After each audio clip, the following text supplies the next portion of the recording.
ನಮ್ಮ ಜೀವನದಲ್ಲಿ ದೊಡ್ಡ ದೊಡ್ಡ ಸಂದರ್ಭಗಳು ಅಂತ ನಾವು ಯಾವುದನ್ನು ಹೇಳ್ತೀವೋ, ನಮ್ಮದೇ ಸಾವಿರ್ಬೋದು ಅಥವಾ ಘೋರವಾದ ಏನಾದ್ರು ಕಾಯಿಲೆ ಇರ್ಬೋದು, ಏನೋ ಆಪತ್ತುಗಳು, ಆಕ್ಸಿಡೆಂಟ್ ಆಗ್ಬೋದು, ಅಥವಾ ವೆರಿ ರೇರ್ ಡಿಸೀಸ್ ಬರ್ಬೋದು. ಇದೆಲ್ಲ ಭಾಳ ರೇರ್.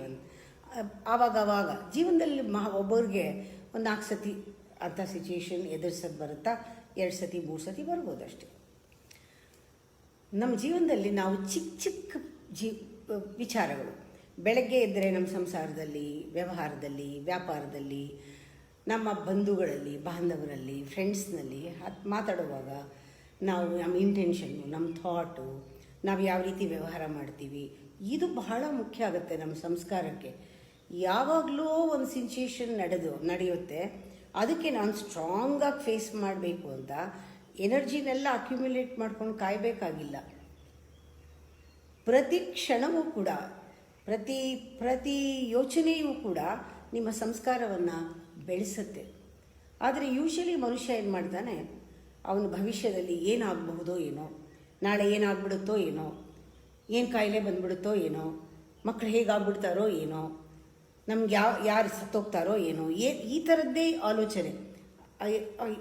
ನಾನು ಎದುರಿಸ್ಬೇಕಲ್ಲ, ಅದಕ್ಕೆ ಹಣ ಬೇಕು, ಅದಕ್ಕಿದು ಬೇಕು, ಅದಕ್ಕೆ ಸ್ಟ್ರಾಂಗ್ ಆಗಬೇಕು ನಾನು ಅಂತ. ಈ ಪ್ರತಿಯೊಂದು ಚಿಕ್ಕದ್ರಲ್ಲಿ ಕೂಲಾಗಿ, ಸ್ಟೇಬಲ್ಲಾಗಿ, ಬ್ಯಾಲೆನ್ಸ್ಡ್ ಆಗಿ ಇರೋದೇ ಸಂಸ್ಕಾರ. ಇಲ್ಲಿ ಸಂಸ್ಕಾರ ಬೆಳೆಯೋದು. ಆದರೆ ನಮ್ಮ ಕಾರ್ಮಿಕ್ ಅಕೌಂಟ್ ಏನಿದೆ, ಹಿಂದೆ ನಡೆದಿದ್ದು, ಅದರಿಂದ ಏನು ಬೇಕಾದರೂ ಬರಬಹುದು ಪ್ರತಿ ಕ್ಷಣನೂ. ಅದಕ್ಕೆ ರಿಯಾಕ್ಷನ್ ಮಾಡಿಕೊಂಡು, ಮುಂದಿಂದಕ್ಕೆ ಯೋಚನೆ ಮಾಡಿಕೊಂಡು ಅಲ್ಲಿ ನಾನು ಸ್ಟ್ರಾಂಗ್ ಆಗಿರ್ತೀನಿ, ಸಾಧ್ಯ ಇಲ್ಲ. ಪ್ರತಿಯೊಂದು ಜೀವನದಲ್ಲೂ ಇನ್ಸಿಡೆಂಟು ಒಂದು ಟೆಸ್ಟ್ ಇದ್ದಂಗೆ. ನಮಗೆ ಜೀವನ ಪುಸ್ತಕ ಪ್ರತಿಯೊಂದು ಪಾಠ. ಇಲ್ಲಿ ಈ ಟೆಸ್ಟಲ್ಲಿ ನಾವು ಪಾಸ್ ಆಗ್ತಾ ಹೋಗ್ತಾ ಇದ್ದರೆ, ಪ್ರತಿ ಚಿಕ್ಕದ್ರಲ್ಲೂ ಕೂಡ ದೊಡ್ಡದು ಏನು ಬಂದರೂ ನಮ್ಗೆ ಅನಿಸೋದೇ ಇಲ್ಲ. ಎಫರ್ಟ್ಲೆಸ್ ಆಗಿ ನಾವು ಫೇಸ್ ಮಾಡಿಬಿಡ್ತೀವಿ. ಅದು ಬಿಟ್ಬಿಟ್ಟು ನಾವು ಪ್ರಿಪೇರ್ ಆಗಿದ್ದರೆ, ಮಾನಸಿಕವಾಗಿ ಕೆಲವರು ಹೇಳ್ತಾರೆ, ನಾನು ಚಿಕ್ಕದ್ರಲ್ಲಿ ತುಂಬ ಅವ್ರಿಗೆ ಹೆದರಿಕೆ, ಭಯ, ಚಿಕ್ಕದ್ರಲ್ಲಿ ನಾನು ತುಂಬ ಸೆನ್ಸಿಟಿವ್ ಅಂತ, ಬೇಗ ಕೋಪ ಬಂದ್ಬಿಡೋದು, ಬೇಗ ರಿಯಾಕ್ಟ್ ಮಾಡೋದು, ಕಷ್ಟಪಟ್ಕೊಳ್ಳೋದು, ಸ್ಟ್ರೆಸ್ ಮಾಡ್ಕೊಳ್ಳೋದು, ಆ್ಯಂಗ್ಸೈಟಿನಲ್ಲಿರೋದು, ಚಿಕ್ಕದವ್ರಿಗೆ ಫೇಸ್ ಮಾಡೋಕ್ಕಾಗಲ್ಲ. ಆದರೆ ದೊಡ್ಡ ವಿಚಾರ ಬಂದಾಗ ಅವ್ರು ಹೇಳ್ತಾರೆ, ನಾನು ನಮ್ಮ ತಂದೆ ಸತ್ತಾಗಲೂ ಅಳ್ಳಿಲ್ಲ, ನಂಗೆ ಚಿಕ್ಕದು ಫೇಸ್ ಮಾಡೋಕ್ಕಾಗಲ್ಲ, ದೊಡ್ಡದು ನಾನು ಹೆಂಗೆ ಮಾಡಿದ್ನೋ ಗೊತ್ತಿಲ್ಲ, ನನ್ನ ಕಣ್ಣಲ್ಲಿ ನೀರೇ ಬರಲಿಲ್ಲ, ನಾನು ಎದುರಿಸಿದೆ, ನಾನು ಚಾಲೆಂಜ್ ದೊಡ್ಡದು ಎದುರಿಸ್ತೀನಿ, ಚಿಕ್ಕದು ಎದುರ್ಸೋಕ್ಕಾಗಲ್ಲ. ಯಾವುದಾದ್ರು ಪಕ್ಕದ ಮನೆಯವ್ರನ್ನ ಎದುರ್ಸೋಕ್ಕಾಗಲ್ಲ, ಒಂದು ಟೇಲರ್ ಎದುರುಗಡೆ ಅವನ್ನ ಎದುರ್ಸೋಕ್ಕಾಗಲ್ಲ, ಒಂದು ಪೆಟ್ರೋಲ್ ಬಂಕಲ್ಲಿ ಒಂದು ಸಣ್ಣ ಇನ್ಸಿಡೆಂಟ್ ಎದುರ್ಸೋಕ್ಕಾಗಲ್ಲ, ದೊಡ್ಡದೆಲ್ಲ ಎದುರಿಸ್ತೀನಿ, ಚಿಕ್ಕದು ಎದುರ್ಸೋಕ್ಕಾಗಲ್ಲ. ಈ ಥರ ಹೇಳಿದಾಗ ಇದು ಒಂದು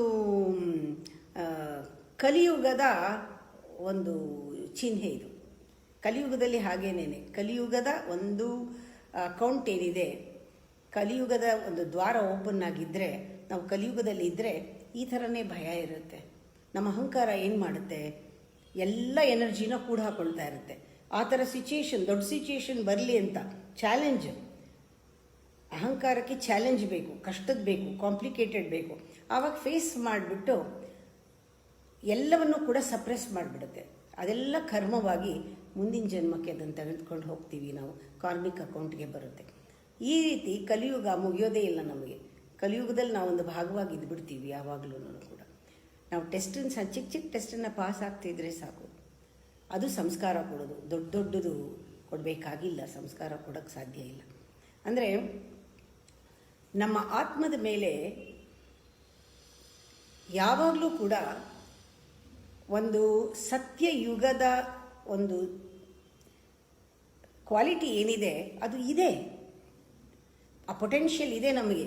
ಸತ್ಯಯುಗಕ್ಕೆ ಇರುವ ಪೊಟೆನ್ಷಿಯಲ್ ಇದೆ ನಮ್ಮಲ್ಲಿ. ಎಷ್ಟೊಂದು ಡಿವಿನಿಟಿ ಇದೆ, ದೈವಿಕ ಶಕ್ತಿ ಇದೆ, ಎಲ್ಲ ಇದೆ.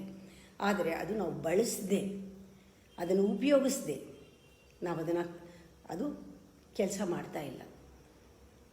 ಅದು ಉಪಯೋಗಿಸ್ಬೇಕಾದ್ರೆ ನಮಗೆ ಪ್ರತಿನಿತ್ಯಕ್ಕೂ ಬೇಕು. ಅದನ್ನು ಬಳಸಬೇಕಾದ್ರೆ ಚಿಕ್ಕದಕ್ಕೆ ಬಳಸಬೇಕಾಗಿದೆ. ಅದನ್ನು ದೊಡ್ಡದು ಯಾವುದೋ ಬರುತ್ತೋ ಇಲ್ವೋ ಅದನ್ನು ಕಾಯ್ಕೊಂಡು ಕೂತ್ಕೊಳ್ಳೋಕ್ಕಾಗಲ್ಲ.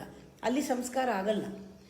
ಚಿಕ್ಕದರಲ್ಲೇ ಬಳಸ್ಕೊಂಡಾಗೇನಾಗುತ್ತೆ, ಚಿಕ್ಕದು ಪ್ರತಿನಿತ್ಯವೂ ಏನೇ ಕೆಲಸ ಮಾಡಿದ್ರು ಆತ್ಮಶಕ್ತಿನಲ್ಲೇ ಕೆಲಸ ಮಾಡಿದ್ರೆ, ಖುಷಿಯಾಗಿ ಕೆಲಸ ಮಾಡಿದ್ರೆ, ಸ್ಟೇಬಲ್ ಆಗಿ ಕೆಲಸ ಮಾಡಿದ್ರೆ ನಮ್ಮ ಸಂಸ್ಕಾರ ಆ ರೀತಿ ನಮ್ಮಲ್ಲೇ ಬೆಳೆಯುತ್ತೆ. ಕೆಲವರು ಮನೆಯಲ್ಲಿ 4 ಜನ ಇರ್ತಾರೆ, 3 ಜನ ಅದರಲ್ಲಿ ಕಲಿಯುಗದ ಒಂದು ಕ್ವಾಲಿಟಿ, ತಮಸ್ಸು ರಜಸ್ಸು ಜಾಸ್ತಿ ಇರುತ್ತೆ. ಅವರ ಸಂಸ್ಕಾರ ಕಲಿಯುಗದ ಸಂಸ್ಕಾರ, ಆ ಅಕೌಂಟು, ಆ ಕಲಿಯುಗದ ಕಾರ್ಮಿಕ್ ಅಕೌಂಟ್ ಅದು ಓಪನ್ ಆಗಿರುತ್ತೆ. ಅವ್ರ ಮನೇಲಿ ಒಬ್ಬನೇ ಒಬ್ಬ 4 ಜನದಲ್ಲಿ ಒಬ್ಬನು ಸ್ವಲ್ಪ ಸತ್ಯಯುಗದ ಸಂಸ್ಕಾರ ಇರೋನು ಇದ್ದರೆ, ಸ್ವಲ್ಪ ಕಲಿಯುಗದ್ದು ಸತ್ಯಯುಗದ 2 ಸಂಸ್ಕಾರಗಳು ಇದ್ದರೆ, ಈ ಸ್ವಲ್ಪ ಸಂಸ್ಕಾರ ಇದು ಉಪಯೋಗಕ್ಕೆ ಬರಲ್ಲ, ಇದು ಹಾಗೇ ಮರ್ಜಾಗೋಗುತ್ತೆ. ಸತ್ಯಯುಗದ ಸಂಸ್ಕಾರ ಅವನಲ್ಲಿ ಮರ್ಜಾಗೋಗುತ್ತೆ. ಇದು ಜಾಸ್ತಿ ಇರೋದರಿಂದ ಸಹವಾಸದಿಂದ ಅವನು ಎಳೆದು ಬಿಡ್ತಾರೆ, ಅವನಿಗೂ ಕಲಿಯುಗದ ಸಂಸ್ಕಾರಕ್ಕೆ ಎಳೆದು ಬಿಡ್ತಾರೆ. ಕೆಲವರು ಹೇಳ್ತಾರೆ, ನಾನು ತುಂಬ ಚೇಂಜ್ ಆಗಿದ್ದೀನಿ ಅಂತ ಹೇಳ್ತಾರೆ. ನಾನು ಈ ಥರ ಇರಲಿಲ್ಲ, ನಾನು ದಿವಸ ಕೋಪ ಮಾಡ್ಕೋತಾ ಇದ್ದೆ, ಇವಾಗ ಯಾವಾಗಲಾದರೂ ಕೋಪ ಬರುತ್ತಷ್ಟೇನೇ. ನಾನು ಬಹಳ ಟೆನ್ಷನ್ ಮಾಡ್ಕೋತಾ ಇದ್ದೆ, ಇವಾಗ ಟೆನ್ಷನ್ ಕಮ್ಮಿ ಆಗಿದೆ. ನಾವು ಒಂದು ತಿಳ್ಕೋಬೇಕು, ದೇವರಿಗೆ ನಮ್ಮನ್ನು ಚೇಂಜ್ ಮಾಡಬೇಕು, ಒಳ್ಳೆಯವ್ರನ್ನಾಗಿ ಮಾಡಬೇಕು, ನಮ್ಮ ಜೀವನ ಸುಂದರವಾಗಿ ಮಾಡಬೇಕು ಅಂತಿಲ್ಲ. ಅವನದೊಂದು ಗುರಿ ಇದೆ, ಅವನದೊಂದು ಏಮ್ ಇದೆ, ಅವನದೊಂದು ಅಬ್ಜೆಕ್ಟ್ ಇದೆ. ಏನಂದರೆ ನಮಗೆ ಈ ಒಂದು ಕಲಿಯುಗದ ಕೊನೆಯನ್ನು ತೋರಿಸಿ ಸತ್ಯಯುಗಕ್ಕೆ ಕರ್ಕೊಂಡು ಹೋಗಬೇಕು ಅಂತ. ಅವನು ಸೃಷ್ಟಿಯಲ್ಲಿ ಸತ್ಯಯುಗದ ಸೃಷ್ಟಿಗೆ ನಮ್ಮನ್ನು ಭಾಗವಾಗಿ ಮಾಡ್ಕೋಬೇಕು, ಸತ್ಯಯುಗದ ಸೃಷ್ಟಿಗೆ ನಮ್ಮನ್ನು ಇನ್ಸ್ಟ್ರೂಮೆಂಟ್ ಮಾಡ್ಕೋಬೇಕು ಅಂತ ಅವನ ಉದ್ದೇಶ ಇರೋದು. ನಾವು ಒಳ್ಳೆಯವರಾಗೋದಲ್ಲ, ನಮ್ಮ ಜೀವನ ಸುಂದರವಾಗೋದಲ್ಲ, ಅಥವಾ ಇದರಿಂದ ಅವನ ಜೀವನ ಸುಂದರವಾಗೋದಲ್ಲ, ಅವನ ಲೋಕ ಸುಂದರವಾಗೋದಲ್ಲ. ಅವನ ಸೃಷ್ಟಿಯಲ್ಲಿ ನಮ್ಮನ್ನು ಬಳಸ್ಕೋಬೇಕು ಅಂತ ಪರಮಾತ್ಮನ ಲೆಕ್ಕ. ನಾವು ಏನೇ ಮಾಡಿದ್ರೂ ಸತ್ಯಯುಗದ ಅಬ್ಜೆಕ್ಟ್ ಇಟ್ಕೊಂಡೇ ನಾವು ಕೆಲಸ ಮಾಡಬೇಕು, ನಾವು ಬದಲಾಗಬೇಕಾದ್ರೆ. ಅದಕ್ಕೆ ನೋಡಿ, ನಮ್ಮ ಕಂಪ್ಯಾರಿಸನ್ ಏನು? ನಾನು ಕಲಿಯುಗದಲ್ಲಿರೋರನ್ನ, ಅವರ ಕಾರ್ಮಿಕ್ ಅಕೌಂಟ್ ಏನಿದೆ, ಅವ್ರು ಯಾವ ಥರ ತಮಸ್ ರಜಸ್ದಲ್ಲಿದ್ದಾರೆ, ಅವ್ರನ್ನ ಕಂಪೇರ್ ಮಾಡ್ಕೊಂಡು ನಾನು ಬೆಟರ್ ಅಂತ ಹೇಳ್ಕೊಳ್ಳೋದಲ್ಲ. ಕಂಪ್ಯಾರಿಸನ್ ಅವರು ಪ್ಯಾರಾಮೀಟರ್ ಅಲ್ಲ.